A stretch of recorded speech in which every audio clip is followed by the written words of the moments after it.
Good morning, everyone, and welcome to our weekly Wake Up, a live stream for BVSD employees. And our goal, as always, is to provide an updated, relevant information about reintroduction and the pandemic to our staff.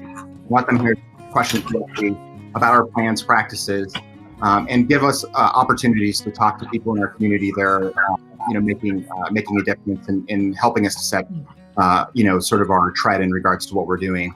I do want to mention for everybody that's on the phone or on the call today that if you do want to submit questions, we are receiving them today at bit.ly. That's bit.ly/BVSD Wake Up. And we'll be definitely looking at those things that come in throughout the course of today.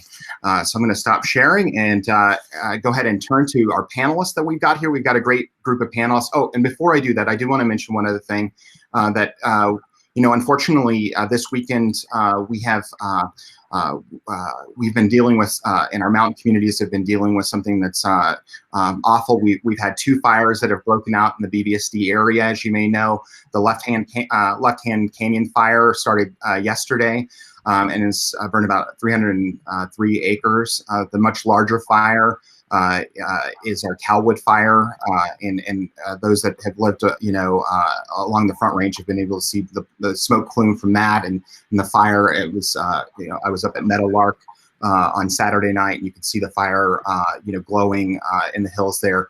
Our hearts, we want to start by saying that our hearts and our thoughts are with the employees and our families, of course, that are up in the mountain communities that work and live up there. We cannot imagine everything that you guys are going through right now. And so we wanted to just pause and recognize all of you, let you know that our thoughts are with you. And for other employees, if you're looking for ways to help, I know I got a question for HR that I'll ask Mike after the call in regards to, I guess, in previous disasters, people have been able to sort of donate their sick leave. We'll get an answer to that. But additionally, our public health, our emergency management friends in Boulder County did post up a link that we included in our letter last night about if people want to give donations or whatnot. So just wanted to mention all that. Again, just sincerely, our thoughts are with everybody that are up there. It's just a terrible, horrible thing that's going on right now. We'll make the transition to the other crisis that's in all of our lives and has been since March, the pandemic. We, as we've all talked about last week, we had an entire weekly wake up about kind of our transition this week into bringing back grades 3 through 12. And as has been our tradition up to that point, we brought in our public health friends from both Boulder County and Broomfield City and County to talk to us and answer our questions. So I just want to welcome them first to the call. Executive Director of Boulder County Public Health, Jeff Zayak, is on the call. Jeff, do you want to introduce your team? Sure. We have Sandra Sonoda, who's our epidemiologist, works with the schools. We have Heather Crate, who's our school liaison lead, and Dr. Chris Urbina, who's the chief medical officer for both Broomfield and Boulder counties. Okay, perfect. And I know that Helene is also on from Broomfield. Good morning, Helene. Good morning, everyone. Thanks for having us here. I'm Helene Lanzer. I'm the public health nursing and epi administrator for Broomfield County Public Health. And there's a few other nurses on my team that are just going to be listening in just at a distance, but Hannah and Amber also make up our school task force team. So thank you for having us. Thank you so much, Helene. And again, we just want to thank both of these public health partners. It has been amazing to go through them. Not easy, but amazing to work directly with them in meetings, behind the scenes, the conversations, but then also in front of the public as we've explained, what our plans are and those kind of things. To have such a great partner to work through this has been key to this whole thing. Before we have Jeff give us an update, I do want to mention that we do have some members of BVSD with us this morning. It looks like Sam Messier, one of our area superintendents. Good morning, Sam. Robin Fernandez, another area superintendent, and I know Margaret Crespo is joining us by phone. Good morning, both of you. Good morning. And then finally, Mike Rados from HR. I see that he's on the call this morning as well. Good morning, Mike. Okay, with nothing further ado, I think the best way to kind of start is to get us a full update of where we stand today. So Jeff, do you want to take it away? I will do so, and I will present.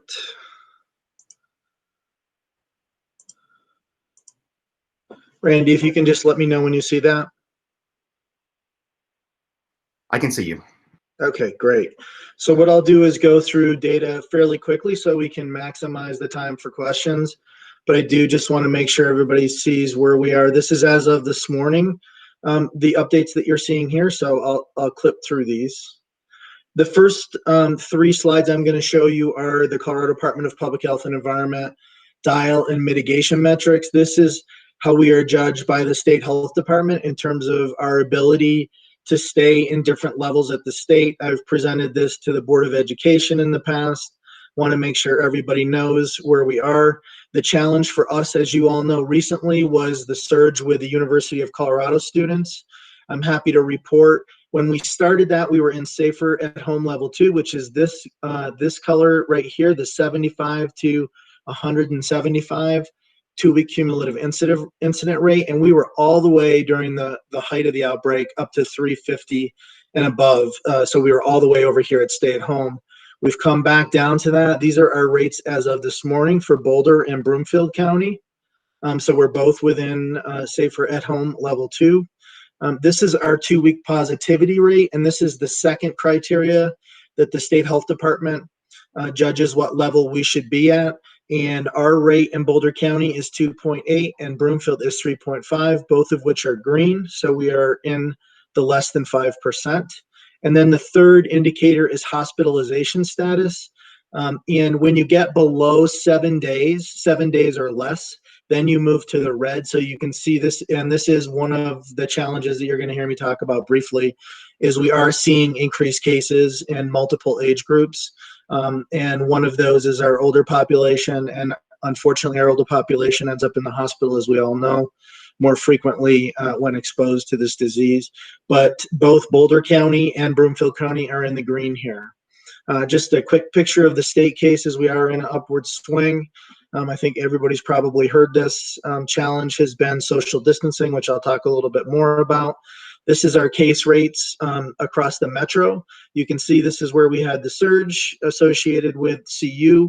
We've brought that down significantly, and Broomfield is down here on the low end. So Boulder County and Broomfield are in the lowest portions in the state at this point. Some of our other counties are experiencing increases as we speak now.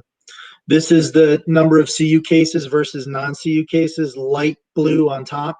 Our CU cases, you can see that the CU surge was controlled, and we have very few cases coming from CU now, but we do have more generalized cases in our community that are occurring. And again, that's across pretty much all age groups outside of the 18 to 22-year-olds. This is just our 5-day average. I'm going to clip through that. This is the metro counties and all other counties in Colorado by age group. And this just, again, illustrates this general increasing trend that you're seeing in the state and that you're seeing not only in metro counties, but also across the state relative to cases that's associated with less social distancing that, again, I'll talk about in a second. This is the 18 to 22-year-old challenge that we had. You know, with the incredible and a deep partnership with both the University of Colorado as well as the City of Boulder, we've been able to really knock this case rate down. In the 18 to 20-year-olds, we are almost back to baseline, which is great. We just need to keep that, keep the focus on that, but we are just about back to our baseline. This is a busy graph, but what I wanted to highlight is 2 of our age groups, the 0 to 9 age group, which is this age group right here. So it's the second lowest. So this age group is consistently lower than the rest, and that is consistent with what we hear from our other school districts that have had schools in place, and what you're going to hear me highlight from Brown University that just did a recent study over the last few weeks. The 10 to 17 age group is this one right here, and it is one that peaked over here and has come down. It is going slightly back up, so that is one we're going to keep an eye on. We want to make sure we're watching our 10 to 17-year-olds. In general, what we're hearing is the same thing that you're seeing highlighted in this Brown University study, which is that the schools are not acting as super spreader events. So typically what happens is we're seeing COVID cases come into the schools, but we're not seeing that the schools are facilitating transmission across the schools or inter schools or transmitting at a high rate or a concerning rate from students to teachers. So the schools themselves are not acting as super spreader events, and that is consistent with again what we've seen in the other schools in Colorado, Cherry Creek, Jefferson, some others are now collecting consistent data and looking at that, and that is reaffirming for us. The one thing that we are starting to see more of that we're keeping an eye on is we're starting to see some transmission from early childhood education. These are still low numbers, but we do want to keep an eye on that, and we'll keep reporting as we go forward. This is our positivity rate on a 5-day average versus that 14-day average that you saw on the dial. This just lets us look more quickly and responsively at what's happening with it. So it's staying below 3%, which is good. We want it to stay there. It's staying below. This is the target, that 5%. These are our hospitalizations. They are increasing slightly. And this is concerning because most of the hospitalizations that we see is in the older age group, where we have more severe impacts. We know that we do have some long-term care facilities that have seen spread recently, and that is concerning to us. We are working closely with them to make sure that they're doing testing each week, which all of them are now.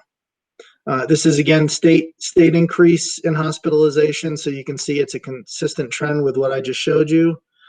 This is the issue for us, and this is the last slide.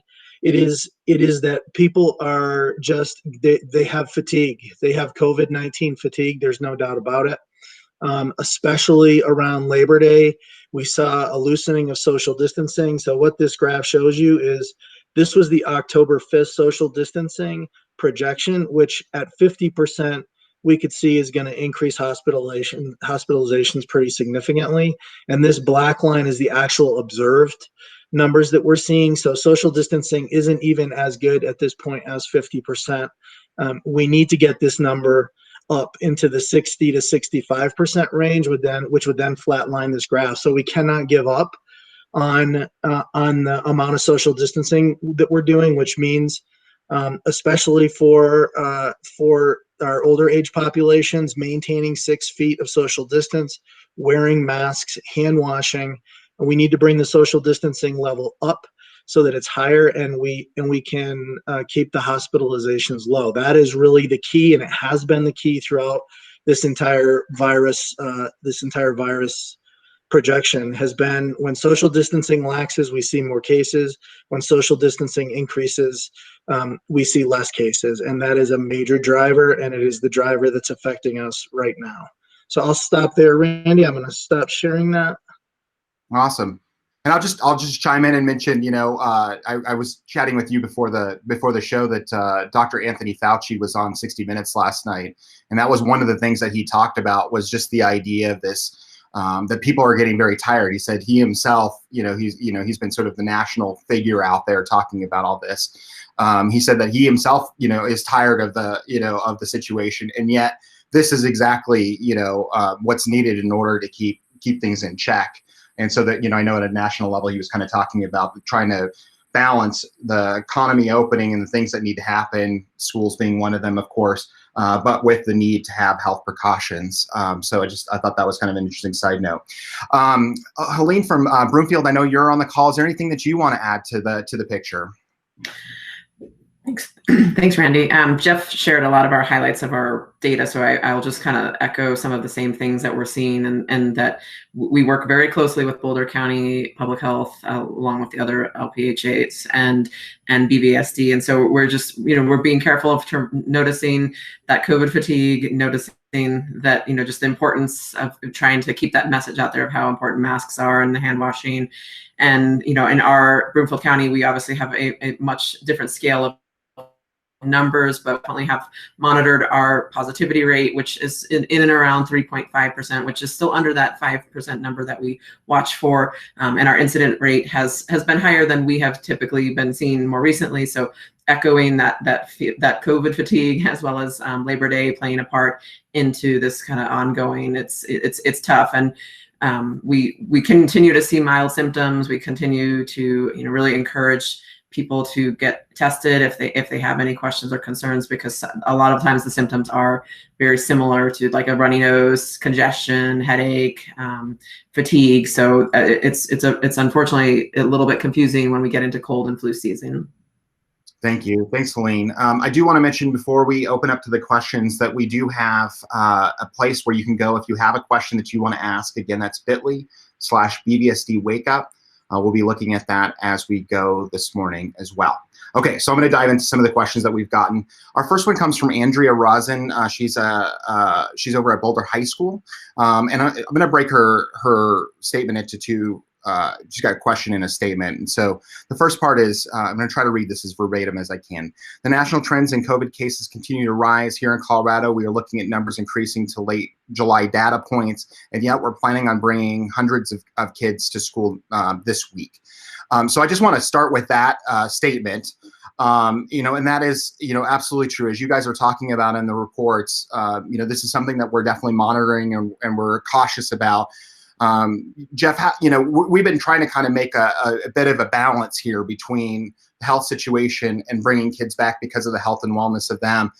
As you're looking at this, how do you look at the situation and then decide that it's okay, safe to come back, or that we need to put on the brakes and maybe hold off? I'll start this, and then I'll defer to Chris or Helene or anybody else on the phone that wants to add. So one of the first things we do is we look at what's actually happening in the schools that have gone back. So we have multiple school districts that went back. As I mentioned, and I know Rob would, if he was on the phone, would be able to do a good job of this because he's been tracking this. But looking at the data from the other schools, very little transmission at all from kids to teachers in those schools. And with the data that's being tracked in terms of the quarantine, we're seeing very little secondary spread whatsoever. So the balance between what we know are really significant negative impacts for kids not being in school versus having kids in school. We are not at a place where we feel like we shouldn't be encouraging some folks being back in school, especially with a hybrid and some in-person approach. We also know that it has a direct impact on parents and the ability for parents to be able to support their kids. So certainly we've been taking a close look at that. And I think that Brown University study that I referenced just reaffirms some of that information as well. And I'll see if anyone has anything else to add. Yeah, this is Chris here. Thanks, Randy, and thanks, Jeff. I think the important thing that the Brown University study taught us is that the activity or the infection is actually being spread outside of the schools. And because the schools have done a very good job of increasing ventilation, having cohorts, of requiring masks, the social distancing or physical distancing, of cohorting the populations. Actually, I think the kids are as safer as they can be in schools.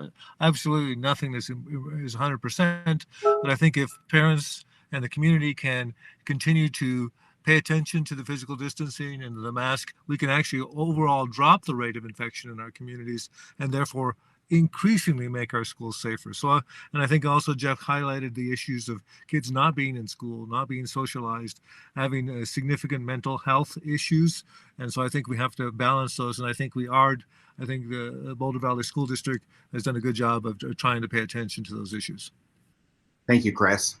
The second part of her question, or the actual question part of it, has to do with Boulder High School specifically. And so we won't be able to go into too much detail on that today. In fact, Rob Price and his team are working on the wildfires, as I mentioned earlier. And so we're not going to talk directly about the ventilation efforts as we have in previous weeks. We can definitely continue to address that elsewhere. But the question that they brought up was, in regards to ventilation and the idea of bringing in additional cleaners, air cleaners, in order to help that kind of thing. And I'm not sure who amongst our public health friends might be able to talk about this, but here in Boulder County, Boulder Valley, we've been working on kind of that layered approach that I think Jeff mentioned. Face masks, social distancing where possible. Each of these kind of things adds upon another one.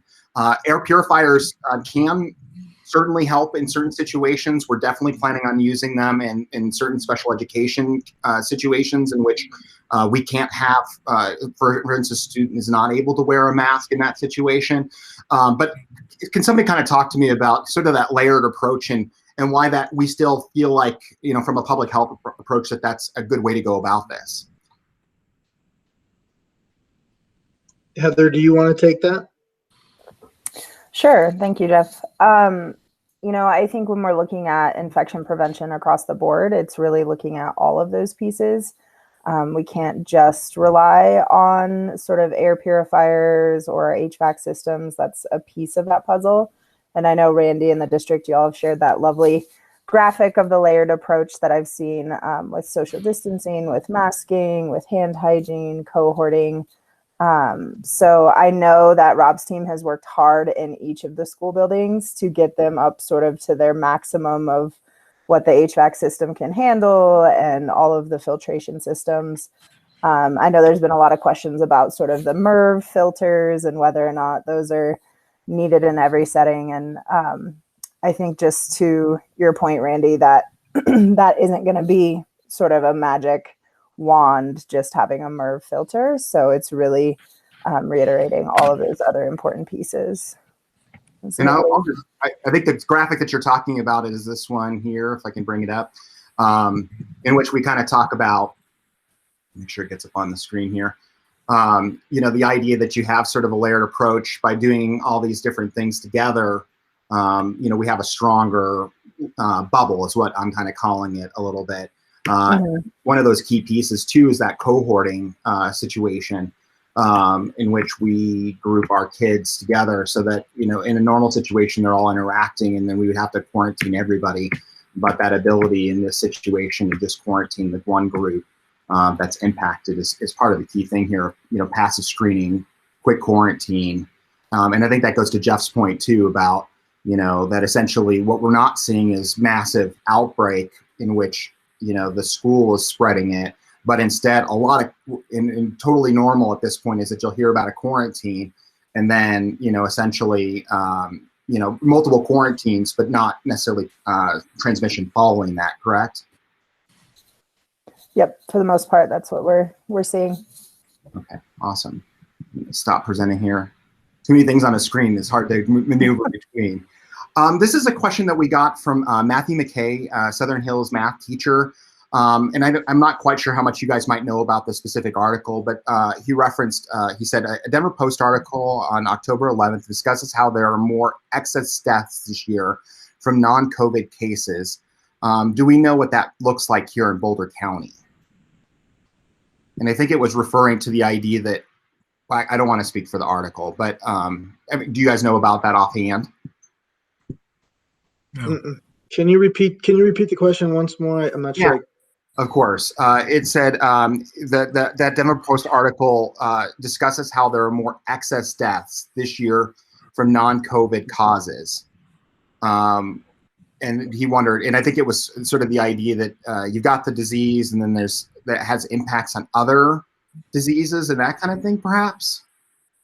Maybe I'll send you guys a link and maybe we can talk about that a little bit later as well. If that's drawn a blank, sorry, put you on the spot there. Let's see here. Well, what about a health precaution question? And let me see who this would go to. This is Barbara Watson from Lafayette Elementary. She says, I have 24 students back in person and cannot separate desks adequately. Given the lack of HEPA filtering, as we were just talking about, to vent the classroom, how am I going to keep myself and my students safe as we spend more and more time and spend more of the day indoors? Sorry, I want to try to get her question correct. Stephanie, we were kind of talking about the layered approach. Do you want to kind of chime in there about, how our teachers can kind of help protect themselves using the things that we have? Yeah, excuse me. Yeah, thanks. Good morning, everybody. Back to the question about ventilation also, I want to remind our teachers that we have KN95 masks for anybody that, is interested in wearing one. And that's going to provide, a very high level of protection when they're in the classroom.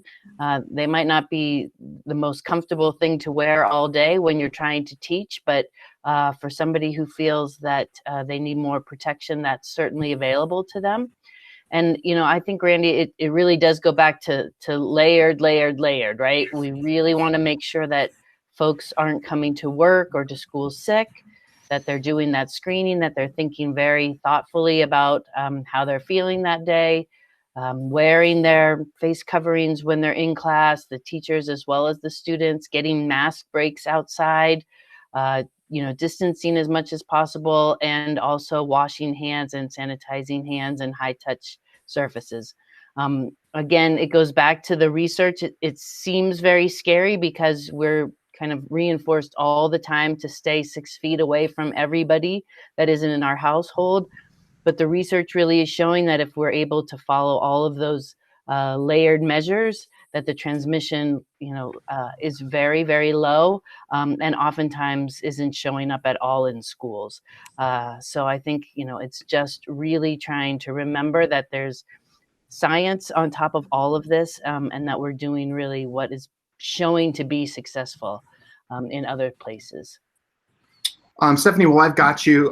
Christina Jurgens, I believe a teacher over at Community Montessori, asked, what is the current metric for moving between phases? This might be kind of a joint response here. What would the next phase down look like? Would it be phase 1 remote learning? So actually, I think 3 people might be involved in the answer to this question. First of all, Stephanie, we're not necessarily looking at specific trigger points. As we've worked with public health, we're looking at the situation, and I'm sure Jeff probably can add to this as well, just in regards to the idea that, or Helene, in regards to the idea that this is a caution point, but then we have a lot of conversation after that. Whoever wants to start, sorry.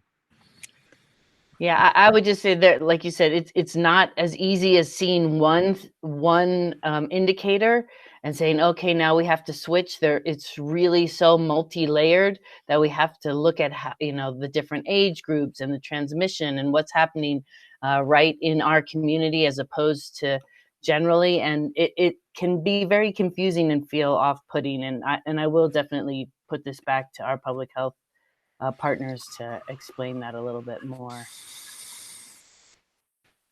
Helene, feel free to jump in. Yeah, this definitely is aggregating in terms of we really are trying to the dial dashboard as an area to be aware of how counties are doing, but we definitely, as Stephanie said, don't want to just focus on one metrics. We know it's a whole picture, and nothing would happen like the next day type of thing. It's something that we're watching in 1 to 2 week trends. We're looking for a variety of things that are going on, and even if we have a couple of the metrics at a higher range or in a higher color, the red color or something like that, that doesn't mean that's definitely specific to what's going on in a specific location.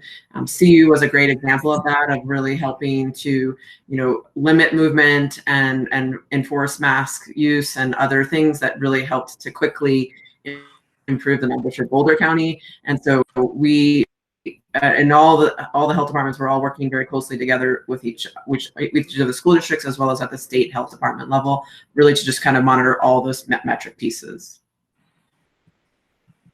Thank you, Helene. I think that that's great. Another question from Doug Alexander. I believe actually this came up last week, but since we've got our public health friends here on board, I thought this is a great question to repose. The question is, since school staff is being required to return to buildings, it's only fair in his mind that district level employees have to return to their building and work in close quarters for several hours a day in an unventilated building if you're requiring teachers and staff to do the same.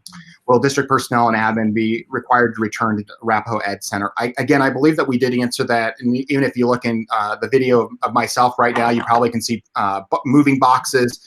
We are in the process this week was actually the week in which we're moving back into the Ed Center. Some of our staff was able to start moving in last week just to begin the process. But at the same time, this is a cautious approach. As we've talked about this, a lot of our area, I could go take a walk out, a little bit here, but most of our areas are more Google-like now, in which they're open cubicles and that kind of thing, in which there's not really single, offices for people to be in. Jeff, I know that as we've had these conversations, the discussion has really been around the idea of prioritizing school for some of the reasons that we've talked about before, and still limiting, I know that we brought our board meetings back and been having that in a hybrid fashion. And yet that still is not best practice. I mean, we want to be super careful with that. How many people are in that room? Kind of talk to us about where we're at right now. Yeah, definitely. Thank you, Randy. So under the state dial 2, which I had referenced the Safer at Home level 2, it's 50% capacity at work, I believe. And the reason that we want to stick to that is obviously, the more people you bring together, the more chance there is for spread. So if it's not necessary to bring people together, then you should continue to do things remotely because you have less opportunity for spread. Obviously, we need to have students and teachers together in order to do teaching and run the hybrid model that you have, but we should definitely avoid having staff that don't need to be together come together, and that's why that exists. Well, if you look at the state's website and you look at the outbreak data, you will see a trend on there that there is outbreaks that are occurring from workplaces.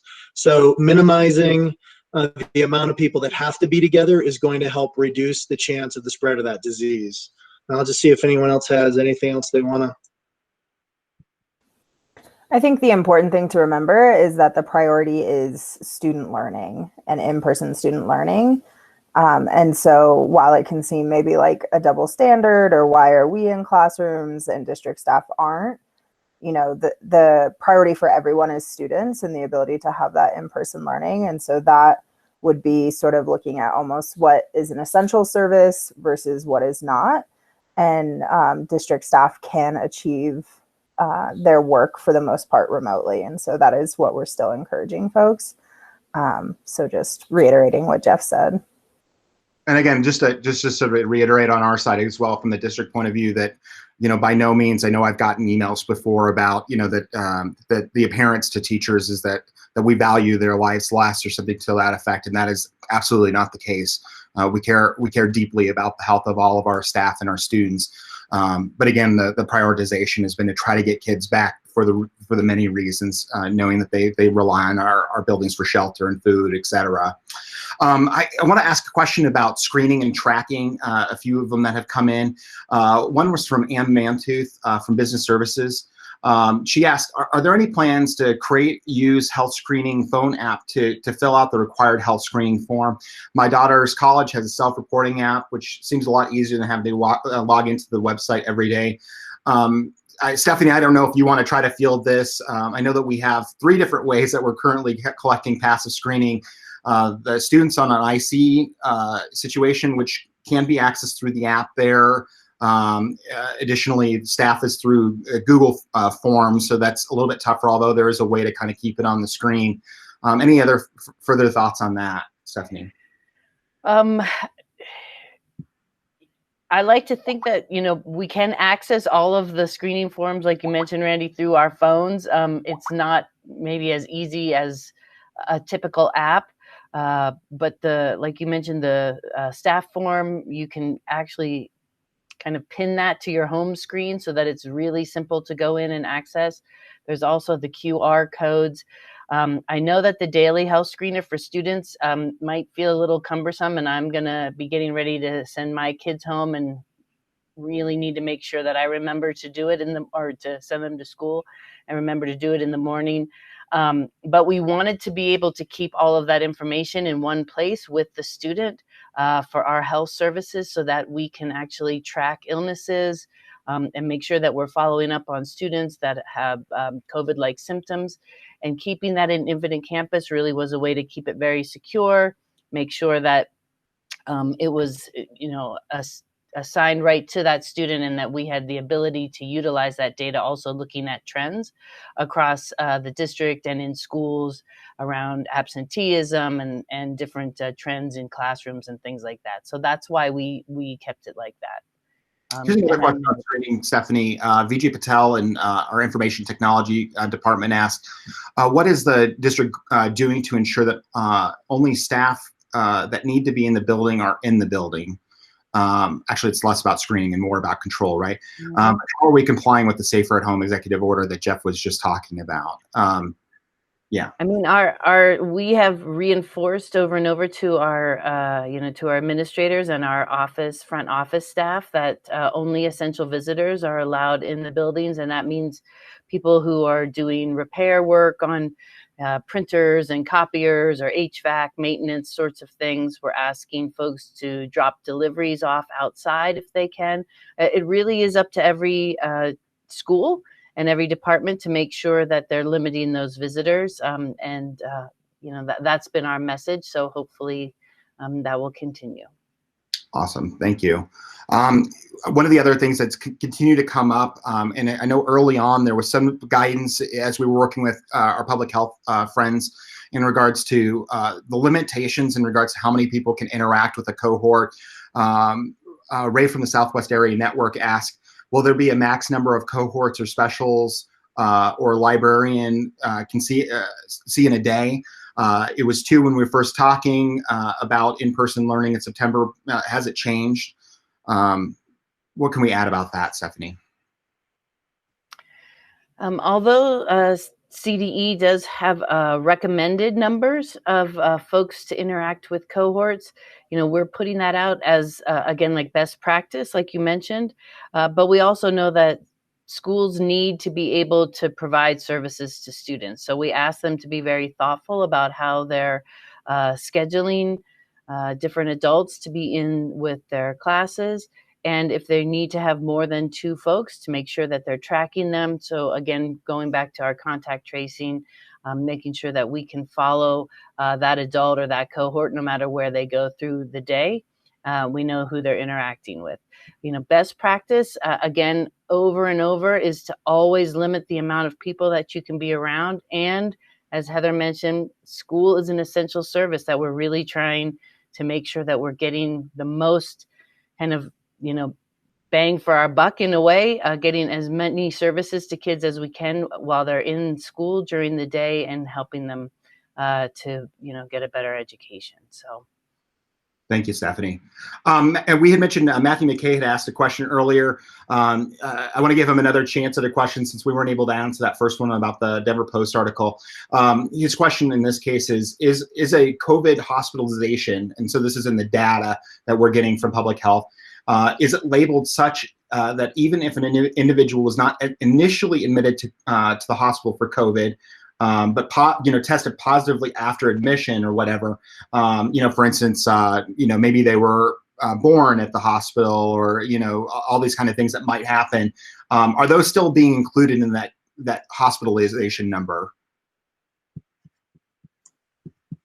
Chris, do you know the answer to that, or Helene, or Randy? I don't understand the question, and I think I'm trying to picture what is. So, could you repeat it again? Sure. I think the question boiled down would be the idea that people may go to the hospital for a number of reasons, but if at some point during that visit or that after admission that they do come down with COVID or have the virus. Do they get then marked in the state's data for being hospitalized for COVID? Sure, I can answer that question. Go ahead, Soda. Go ahead. Yeah, they do. Even if they're tested after they're admitted, a lot of times it's part of the normal screening. If people are severely ill, they're often tested, and that's captured. We can see that on our data that comes through the electronic disease reporting system. We can see that they're hospitalized and that they're positive as well. Okay. Sure, and if I can add to that, Randy, and I can also answer. I read the Denver Post article while you were. Oh, great! Yeah, what can you tell us now? Sure. So I think the questions are very related. I think the question, and I think it's a good one. How has this pandemic affected our population? And I think, and Jeff has clearly stated that hospitalizations are up, and we know the deaths are also up. So early on in the pandemic, what happened was we didn't have available testing. So many people were admitted to the hospital that had exacerbations of their chronic illness and may have had respiratory symptoms. But because we didn't have testing, many of those folks who ultimately were hospitalized and died were may have been died related to their heart disease or their lung disease or related to pneumonia, because we just didn't know it was COVID-19 at that point. But then as we continued to see more hospitalizations related to the infection, many people died from their chronic medical conditions, which we all know now was exacerbated by COVID-19. Even though the death certificate may say that they died of a pneumonia or upper respiratory infection, if any point they had a COVID-19 positive test, that's counted as a COVID-19 death, because COVID-19 led to an exacerbation of their medical condition. So if they had not been infected, they may not have died from that infection. So that's a challenging question. I think people question the death rate, but it's inaccurate when they say, well, only 9% of the population really died from COVID-19. Because when a physician fills out a death certificate, they may list their primary cause of death may have been a bronchopulmonary pneumonia, but that was related to their lung disease or their heart disease and to COVID-19. So I think all of those are important. The other piece about the article is this: there's significant stress, mental health, and other conditions that may have led to an increasing amount of overdose. And I think we have seen an increasing overdose and increasing mental health illness related to COVID-19. The stress of losing your job, the stress of losing a loved one from COVID-19 also has increased the amount of hospitalizations and death rates. So it's all related.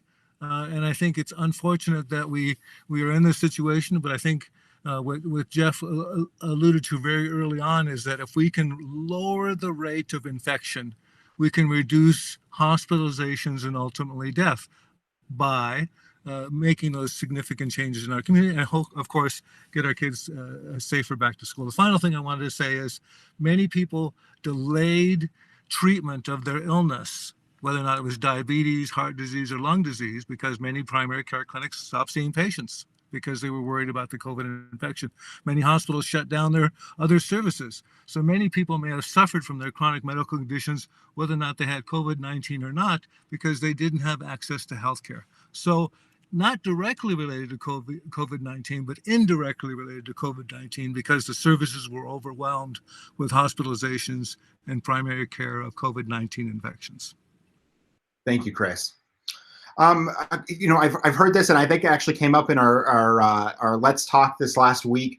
A lot of folks are wondering about, are there plans to support safety while recognizing that families, may want to gather or travel for winter holidays. I know that we as a district are certainly cognizant of the fact that you can have folks that leave the state and might have interactions. Obviously, I know just widely we're definitely worried about the idea that that those interactions, even amongst families, are where we're kind of seeing, sort of the heat map, so to speak. Any of our public health partners want to kind of talk about the holidays and protections that people should be putting into place and things that we should consider as a district as we're moving forward here? Any of my cohorts, go ahead and jump in. I think we're seeing, we've seen some national research and articles even of a family gathering with maybe 20 people, and then that leads to spread in 4 different states among the entire family. And so, we would still caution as public health to avoid any gatherings outside of the folks in your home. If you can continue to do virtual pieces, I know it's not fun. It's not easy. My 4-year-old is having a virtual birthday party on Saturday. And so just continuing to be vigilant, to be cautious. We know around holidays, we do tend to see spikes. And we're going into this sort of, starting with Halloween, really several holidays through the new year. And so, continuing to be to do as much risk reduction and messaging around risk reduction as possible, right? We know people are likely going to gather. How do we do that? Is it maybe driving somewhere versus flying? Is it making sure we're still having outdoor gatherings, masking, social distancing? interestingly, in the article that I referenced, 4 family members did come and stay outside, and they did not test positive. And so really looking at all of those, again, layers of protection, and communicating that out to our families. But we know, for the mental health side of things, for the isolation pieces, for the desire to be with family, that's not an easy ask.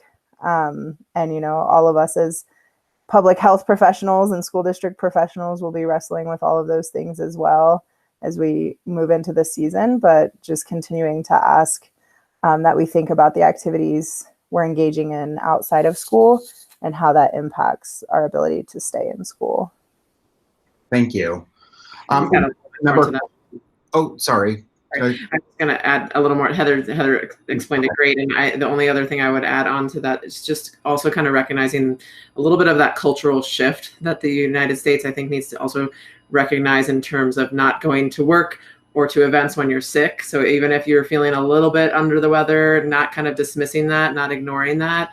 I know just from both counties, from our teams, when we do case investigations, a lot of times people will recognize after the fact, well, I went to that wedding, but I did kind of have a scratchy throat, or I went to some, camping event and I wasn't feeling that great, but I thought I was just really tired and had some GI things from something I ate. So just being really honest with yourself and careful to not go to events, indoor, outdoor, or otherwise, are going to work if you might be possibly not feeling well. And I know that's hard because as when we think about U.S. culture, and a lot of times people work when they're sick. I'm not that sick, I can go to work. That's really just a shift, I think, that we're all struggling with and just need to kind of try to continue to do better as we get into the busy holiday season. Thank you. Thanks for adding that in there. I really appreciate that. I was starting to go towards testing. We've gotten a number of questions that are kind of along the same line. I wonder if Mike Grados might be able to sort of talk about the staff testing aspect of this, and then maybe public health can kind of join in regards to the community testing that ties into this. But I'll read a couple real quick. Zachary Fink, High Peaks teacher, wrote, when will we have testing available in Boulder County? As a frontline worker, we're being asked to do a lot. Testing specifically to BVSD makes sense. What about a testing bus that can visit schools a few days a week? Tracy Brennan from Fairview High School wrote, what kind of testing are we offering to students so that we know that students are not coming to school all infected with the virus? Lamp test, saliva test, full testing, wastewater testing, ?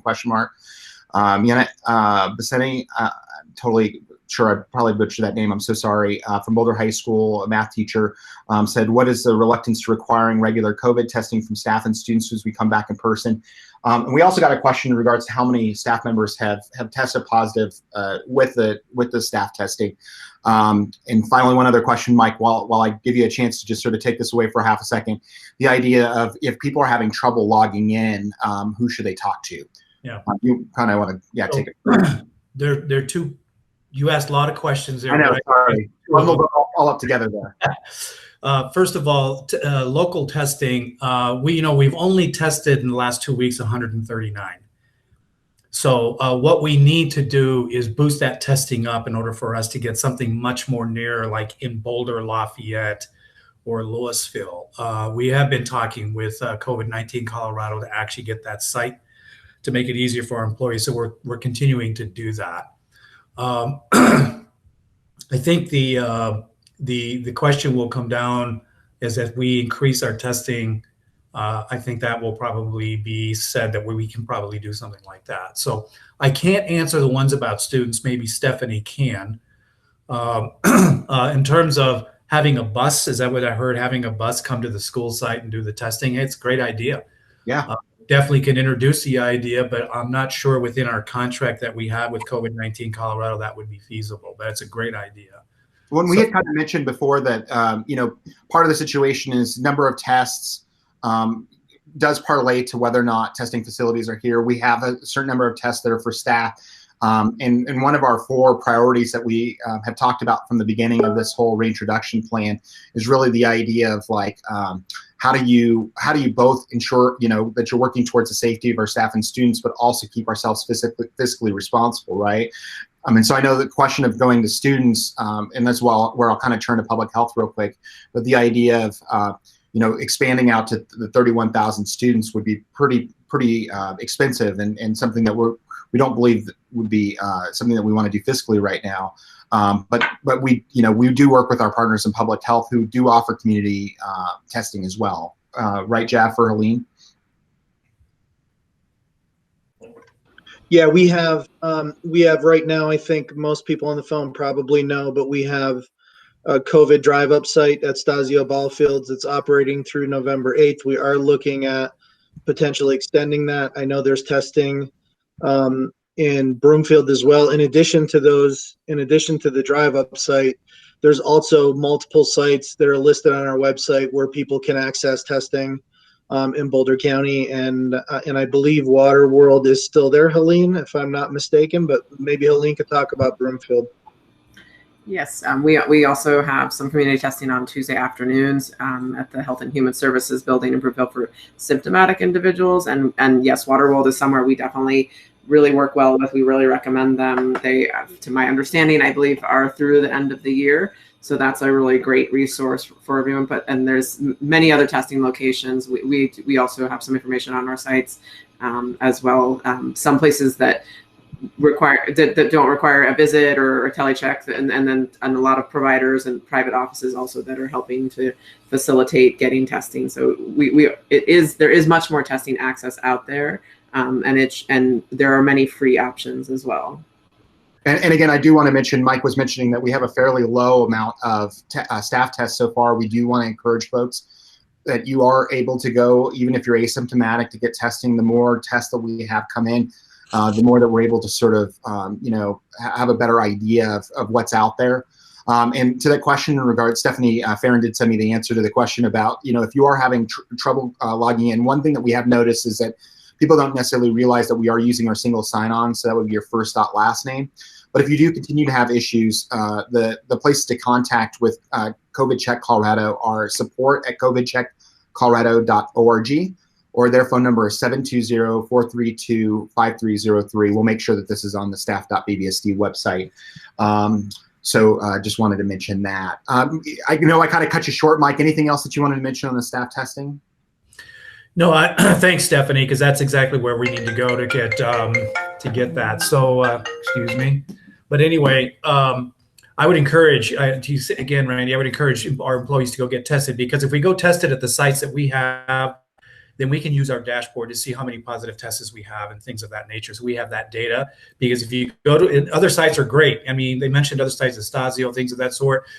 We won't get that data unless there's a positive test. So it's nice to have the number of tests that we have that have tested negative, things of that sort. So that data is getting like a daily update on that. I mean, you don't know offhand by any chance how many cumulative that we've gotten positive tests back, have you? Do you? One. Okay. Thank you, Stephanie, for that as well. Another question on testing that came up was if an individual tests positive more than once, is that counted as 2 or more cases? If so, 50 cases, for example, does not necessarily mean, this is a question, does it mean that 50 people tested positive, or could it possibly, does that make sense what question they're asking there? How does it affect the positivity rate was the second part of their question. Helene or Soda, do you want to take that?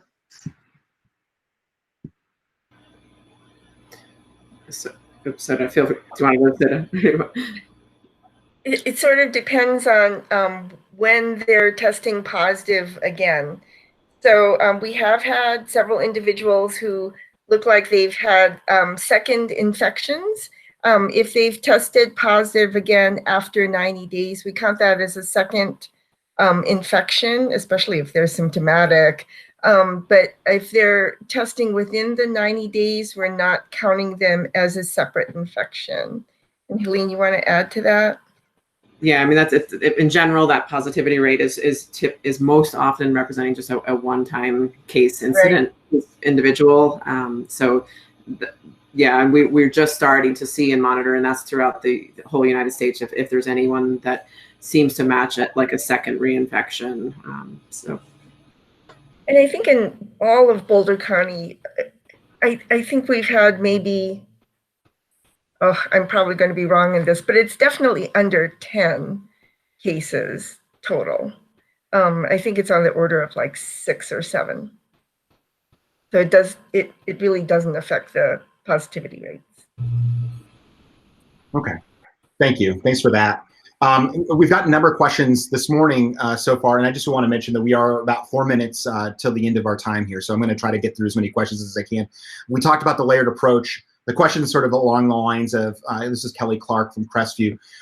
You were just talking about social distancing, but allowing class sizes of up to 29 students, feels so unsafe. And she was asking about how cohorts help in that situation.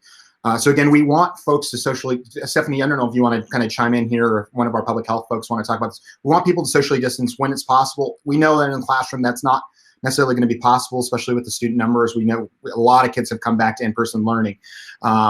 So in that case, it may not be possible, but all those other layers come into effect, including that cohort, which is where we're separating them from other groups of students.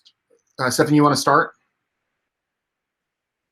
Yeah, like you mentioned, Randy, it's not necessarily that the cohort is going to protect anyone within the cohort from getting sick, but it's going to protect folks outside of that cohort from the disease transmitting outside of that group. And again, we have to go back to the research that we've seen so far, is that we're just not seeing a lot of transmission in school classrooms. There's obviously going to be some. We're not going to say that it's zero, but it's been very minimal.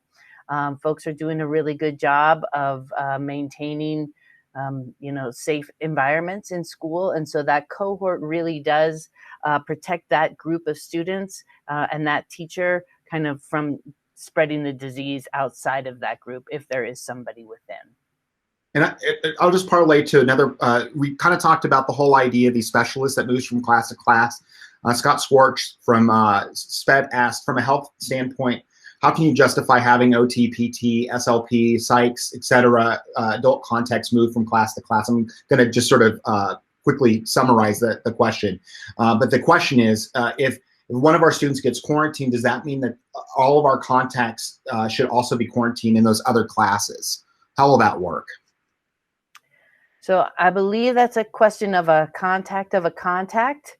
And so the contacts of somebody who's been in contact with a positive case are not quarantined. So if there's a student in a class who is positive, or we think is positive or probable, that special service provider, if they've spent more than 15 minutes within 6 feet of that student, they might be asked to quarantine. The other people that service provider has come in contact with would not be asked to quarantine unless they become ill themselves or test positive. And I'll make sure that I got that right from Soda and Helene, but I'm pretty sure the contact of a contact is really difficult and it doesn't make a lot of sense to folks. But if you write it down and take a look at it, it makes a little bit more sense. That's how I have to look at it. Okay, thank you. Thanks for that, Stephanie. I'm going to keep moving real quick. Mike, if you're still on with us, the question of how often staff can get tested, how often can they go in? They go in every 2 weeks. Okay. Every 2 weeks is good. It's not a problem. And this person said Holly Saltz, that was from Celeste Landry from University Hill, so thank you for that question. Holly Saltz didn't have a question, but she just wanted to say, I'd love to see a site here in Boulder. I know that's something that we hear and understand most certainly, and we'll continue to work towards if that's possible, right? Yes, correct. Let's see here. We are at 8:30, so I'm going to just quickly thank all of our panelists. I do want to mention 2 questions that are just general to the whole weekly wake up and idea. One says, my staff meeting, this is from Stephanie Mall over at Community Montessori in El Dorado, KH. She says, my staff meeting is always at 7:45 on Monday mornings. Are these sessions recorded? Yes, they are. We understand. The other question has to do with the idea of, why do we schedule these? Andrea Rawson from Boulder High asked, why do we schedule these at the beginning of the day on Monday? It's unfair to employees that it's outside of their work day and that kind of stuff. Regardless, we have employees that work 24/7 and that kind of thing. We try to put it in a place where we thought it wouldn't interfere with the school day, knowing that Mondays were a day in which we were going to be doing a lot of professional development and planning. We put it there, but the plan is always to have it recorded. to put it up as soon as possible afterwards, a couple hours usually at max. And so then you can watch it anytime. You don't have to tune in live. This is just an opportunity if it works out for your schedule. Our main plan is to really be here and answer questions and then have that available to anybody anytime. And also, we didn't get to every question that's on the list, but we do want to mention that we are building and continue to build an FAQ on our staff.bbsd website. And so we'll continue to work with our partners to answer questions and put them there. Some of the questions like the ventilation stuff have been asked in previous weeks. And so we definitely encourage everybody to go there. I just want to thank everyone for their questions here in BBSD. Very intelligent, very smart questions. We understand, as Dr. Anderson said last week, Superintendent Anderson said that we understand that this is something that people are fearful of, and we want to recognize that and try to continue to work and answer people's questions. I want to thank our panelists from Public Health and from the school district for joining us. As we wrap up, Jeff or Helene, is there anything last minute words that you want to share with our audience? Helene? I'm very grateful to be here. It's a nice collaboration.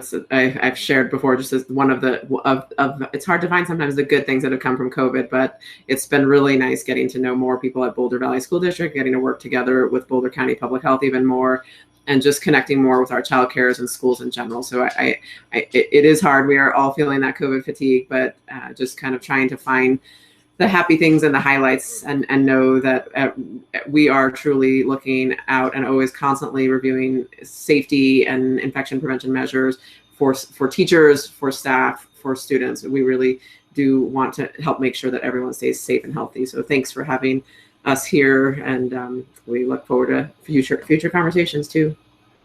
Jeff, anything you want to add? No, thank you everyone. Appreciate the invite. Thank you all for your time, and thank you again. I apologize that these are always so early in the morning. We appreciate you joining us for weekend. We hope that you have a wonderful week. Thank you.